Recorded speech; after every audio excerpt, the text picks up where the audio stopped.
Amarah prajurit Brigade Al-Quds tak kunjung mereda, ditambah dengan semakin menggilanya tentara Israel dalam menghancurkan wilayah Gaza dan sekitarnya.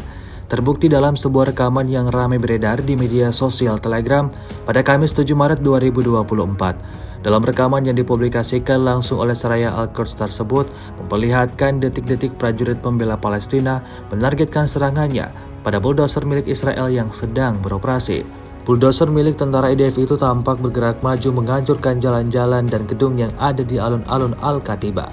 Prajurit Seraya Al-Quds diketahui menggunakan alat peledak Al-Gaid 7 yang langsung terkena, dinonaktifkan dan tidak dapat digunakan lagi. Akibatnya seperti yang terlihat dalam rekaman. Hingga video ini beredar, beragam reaksi diberikan warganet.